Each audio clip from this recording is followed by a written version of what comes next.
तीन बच्चे खत्म हो गए। हाँ, मल्लो के एक बच्चे हैं, लको का 2 बच्चे हैं। जन्म लेने के बाद खत्म हो जाती है? नहीं, ऐसे चालू हिसाब से। जन्म होने के 1.5 साल? हाँ हाँ।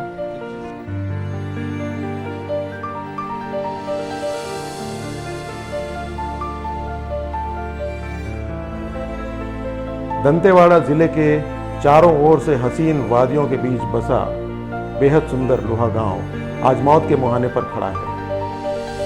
इस गांव में राज्य गठन के बाद की कोई भी सरकार कभी गांव वालों के द्वार तक नहीं पहुंच सकी है। इस गांव का दर्द सुनकर आपका दिल दहल जाएगा। यहां महिलाएं वंश वृद्धि के लिए कई बार गर्भ धारण करती हैं, फिर भी उनकी कोख सूनी ही रह जाती है। महज 15 परिवारों वाले इस गांव में आधा दर्जन से अधिक महिलाएं इस दंश को झेल रही हैं। इसके पीछे मुख्य वजह महिलाएं जहरीले लाल पानी का पीना बताती हैं। लाल पानी मतलब आयरन ओर के डस्ट का पानी जो एनएमडीसी से निकलता है। इसी पानी को पीकर गांव तबाह हो रहा है। अहम बात यह है कि एनएमडीसी की गोद में बैठे गांव के लोग दशकों से लाल पानी पीते आ रहे हैं। तमाम सरकारें बदली, सियासतदान बदले, नहीं बदली तो सिर्फ लोहा गांव की सूरत। यहाँ पर बच्चे खत्म हो रहे हैं, कौन कौन सी वो महिलाएं, क्या नाम है उनके? सुकमती और कौन कौन? वो मल्लो सुकमती के कितने बच्चे?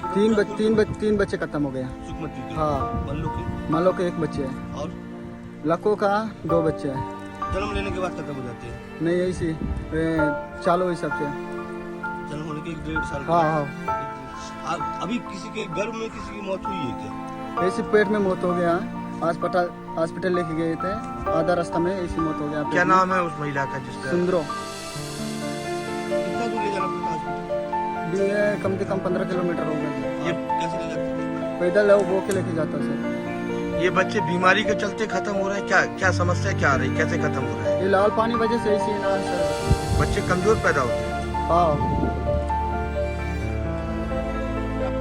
यहाँ के उप सरपंच छन्नू मरकाम कहते हैं कि लाल पानी पीकर लोग बीमारी से मर रहे हैं। महज 5 से 7 वर्षों में 30 घर से घटकर अब यहाँ 15 घर ही बचे हैं। इन लोगों ने पलायन नहीं किया है, बल्कि इसी दूषित पानी को पीकर मौत की नींद सो गए हैं। सच तो यह है कि इस गांव की आधी आबादी को लाल पानी लील गया है। महिलाओं के बच्चे या तो कोख में ही मर जाते हैं या फिर जन्म लेने के बाद उनकी मौत हो जाती है। इन गांव में जन्म दर कम है और मृत्यु दर अधिक है। यह कहानी पूरे गांव के महिलाओं की है। गांव का दर्द एनएमडीसी प्रबंधन मौन होकर देख रहा है। एनएमडीसी द्वारा इन्हीं पहाड़ों का खनन कर अरबों रुपए का लोहा निकाला जा रहा है। डीएमएफ और सीएसआर मद के करोड़ों रुपए से गांव की सूरत बदलने का दावा लगातार इस कंपनी द्वारा किया जा रहा है। यहाँ के लोग खून की तरह इस लाल पानी को दशकों से पीते आ रहे हैं। इस पानी के सेवन से बीमार पड़कर इन आदिवासियों की अब आबादी घटकर आधी रह गई है। यहाँ पे बच्चे लोग का मौत हो रहा है, क्या है कहानी बोले तो ये लाल पानी के खिलाफ से ऐसे हो रहा होगा सर। पहले परदादी के दादी हम लोग रह रहे थे, अब तो बड़े बड़े बच्चे लोग तो यहाँ उतना नहीं गुजरता। अभी देखो ये एमडीसी आया है, एमडीसी आके ना ये पूरा ये बच्चे लोग हम लोग हमेशा ये सालों का साल में एक जन 2 जन ऐसे मरते जा रहे हैं लाल पानी का खिलाफ से। पानी पी के बच्चा भी थोड़ा ये कमजोरी से फायदा हो जा रहा है वो लाल पानी पी के। आदमी भी अभी उतना पहले जैसे रहता था उतना मोटा आदमी पैदा नहीं हो रहा है। अभी जी रहे बोलने से ना तो बच्चे बोलने ना छोटा मोटा बच्चे उतना मोटा नहीं है, कुछ नहीं है, एकदम कमजोरी ही होते जा रहा। पहले बोलने से दादी का उम्र से बोलने से मेरे ऊपर का मोटा होके रह रहा था। उन लोग अच्छा तरफ से जन जंगल से वो जाड़ी बूढ़ी सामान खाते रहता था, ये सब चीज अच्छा उन लोग रह रहे था। अभी ना एमडीसी आके ना अभी कितने बच्चे खत्म हो गए हैं? हम लोग का बच्चे अब चालू का साल खत्म होते जा रहा है। किसी का 1 साल में मतलब नहीं रुकते, हम लोग मरते ही जा रहा है। अभी 2-4 दिन में किसी की मौत हुई है बच्चों का कीमत नहीं हुआ है, मतलब ये पेट में मौत हुआ है। ये इस साल में हो गया, मतलब कल परसों हो गया। हम लोग को ये आधार कार्ड के लिए गया था, वही वो ऐसे हो गया। बरसात में उफन आते नाले के पानी में इस गांव के 2 सगे भाई बुधराम 25 वर्ष और सुखराम 22 वर्ष ठीक 1 साल पहले बह गए थे। एक भाई का शव बरामद हुआ और एक का शव नहीं मिला। इस मामले में पटवारी और सचिव गांव पहुंचे थे। 1 साल बीत गया, तब से लेकर अब तक इन परिवारों से मिलने कोई भी प्रशासनिक अधिकारी यहां नहीं पहुंचा। बता दें, ये दोनों भाई तकरीबन 10 किलोमीटर का पहाड़ पार कर किरंदुल बाजार गए थे। वहां से बच्चों के लिए बिस्किट, नमकीन और समोसा अपने बच्चों के लिए लेकर आ रहे थे। नाला पार करने के दौरान दोनों सगे भाई बह गए। अब परिवार में पत्नी और बच्चे ही बचे हैं। इस घटना के बाद एनएमडीसी प्रबंधन ने दावा किया था कि जिस नाले में पानी बरसात में ज़्यादा उफान लेता है वहाँ स्टील का पुल बनाएंगे।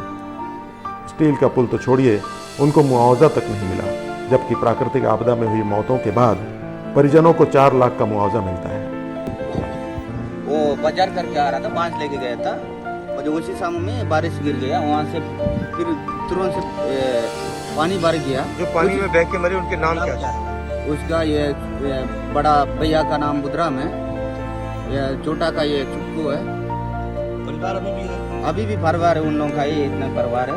ये बच्चे ये दोनों का बच्चे 2 है। एक बच्चा वो पेट में था, वो बाप तो नहीं देखा है, बाद में दिलवारी हो गया। क्या उनको मुआवजा अभी तक नहीं मिला? नहीं मिला सर। कितना साल हो गया? लगभग 1 साल हो गया ना। 1 साल हो गया। तो कभी आया पटवारी उटवारी, कभी इधर आए थे? आए थे सर, आए थे पटवारी सर्वे कर जो लाश यहाँ फिर फंसा हुआ था बोल के हम उसको दिखाई भी दिया था। वो कुछ सर्वे करके लेके गया, मतलब अभी तक मुआवजा नहीं मिला। पत्रकारों की खबर बनाने के बाद एक बार आया तो उसके बाद कुछ नहीं आया? उप सरपंच छन्नू मरकाम बताते हैं कि उन्होंने 2 शादियां की हैं। पहली पत्नी से उनको 5 बच्चे हुए। उन 5 में से सिर्फ एक ही बच्चा बचा है। पहले नंबर पर पैदा हुई बेटी मर गई, दूसरा बेटा हुआ, वह अभी जीवित है। एक और बेटी और 2 बेटे और हुए, ये भी काल के गाल में समा गए। इतना ही नहीं, सबसे छोटे बच्चे को जन्म देने के दौरान पत्नी ने भी दम तोड़ दिया। वे बच्चे को बचाने के लिए मीलों दूर किरंदुल से दूध खरीद कर लाते थे, उसे पिलाते थे। अपने बच्चे को बचाने के लिए उन्होंने भरसक प्रयास किया, लेकिन उसे बचा न सके। बच्चों की इस तरह मौत देखकर अपने बचे हुए एक बेटे का भी डर उन्हें सताने लगा है। इस वजह से उन्होंने दूसरी शादी की, लेकिन दूसरी पत्नी से शादी को 10 साल बीत गए पर कोई बच्चा नहीं हुआ। अब उसने अपने बेटे की शादी महज 16 साल की उम्र में ही कर दी है। इतनी छोटी उम्र में शादी करने की वजह सिर्फ और सिर्फ वंश वृद्धि करना है। हुंगा कुंजाम पिता सोमारू, हुंगा पिता गुड्रू, सुक्को पिता छन्नू जैसे 1 दर्जन से भी अधिक लोग हैं जो मर चुके हैं। इनमें 0 से लेकर 5 वर्ष तक के बच्चे भी शामिल हैं। दिन ब दिन इस गांव की आबादी घटती जा रही है। बीमारी और लाल पानी इन लोगों की जिंदगी को लील रही है। इस गांव में कभी स्वास्थ्य शिविर नहीं लगा। यहाँ प्रशासन और सरकार की पहुंच ही नहीं है। बड़ा सवाल यह है कि जिन पहाड़ों के नीचे यह गांव बसा हुआ है, उन्हीं पहाड़ों का लोहा बेचकर एनएमडीसी 60 वर्षों से हर साल अरबों का मुनाफा कमा रही है। बीमार हुए लोगों को कांवड़ में लादकर 15 से 17 किलोमीटर का पहाड़ पैदल पार करना होता है। हर काम के लिए गांव के आदिवासियों को किरंदुल ही जाना पड़ता है। ये बेहद कठिन और दुर्गम रास्ता है। हालांकि ये लोग अभ्यस्त हो चुके हैं। गांव के लोग तकलीफ से तब गुजरते हैं जब गांव में कोई गंभीर रूप से बीमार हो जाता है। उस दौरान भगवान ही उनका सहारा होता है। रात में बीमार पड़े तो पहाड़ों को पार करने के अलावा और कोई दूसरा रास्ता नहीं होता। घनघोर जंगल और जानलेवा जंगली जानवरों का डर सताता है। सुबह होने के बाद ही इस रास्ते को समूह में पार किया जा सकता है। 12 से 13 किलोमीटर की खड़ी पहाड़ियों को पार कर कांवड़ में लादकर मरीजों को अस्पताल ले जाया जाता है। अस्पताल समय पर नहीं पहुंच पाने के कारण भी कई बार इन ग्रामीणों की मौत हो